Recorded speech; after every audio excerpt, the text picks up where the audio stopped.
Let me just say a word about Eric.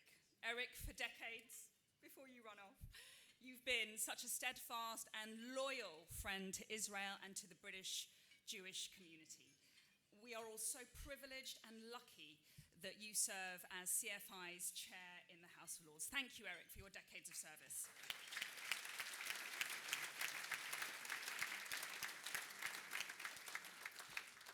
It is my great honour to speak to you as CFI's parliamentary chair in the House of Commons.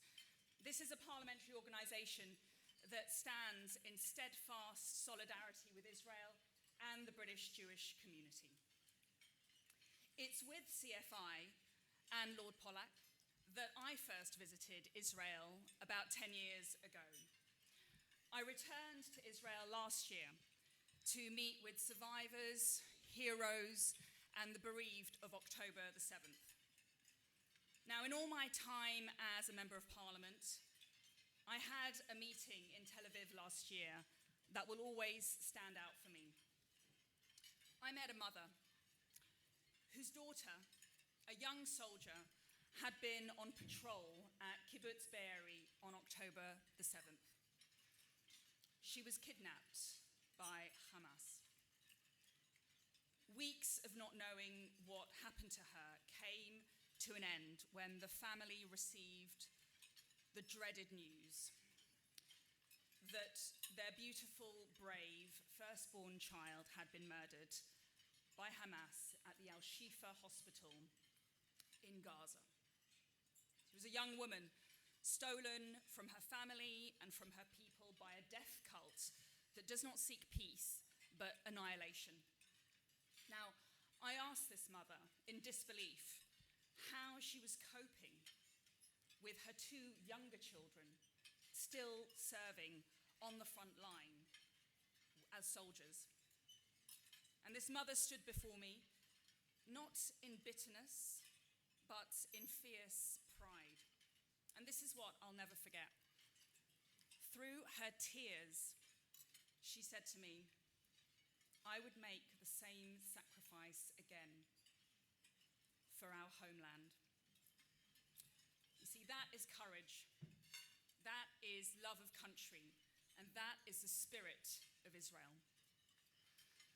And it is why Conservative Friends of Israel needs your support more than ever.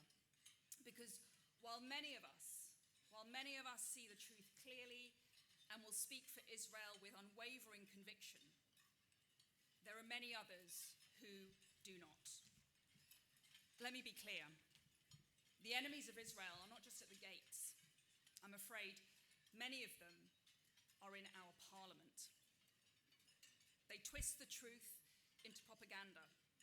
They hijack debates, they weaponize committees, and they attack Israel at every turn. But we, your friends, will not be silenced. We refuse to flinch in the face of hostility, smear, and moral cowardice.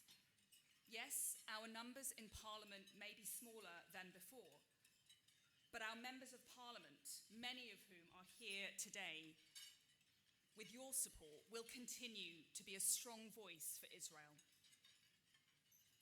It is my great honour today to introduce someone who has exemplified that same courage and that same conviction, Her Excellency Ambassador Zippy Ottobelli. In a moment of unspeakable pain for Israel, Ambassador, you stood firm. And as Home Secretary during October the 7th, I remember working closely with you, standing shoulder to shoulder against anti-Semitism and extremism in our capital. Throughout your tenure, which is sadly coming to an end soon, meaning that this may well be the last CFI lunch that you speak at, you have given your time, your heart, and your voice to parliamentarians. And so it was with deep gratitude and enormous respect that I welcome you to be our speaker this afternoon. Ladies and gentlemen, Her Excellency Ambassador Zippy Ottobelli.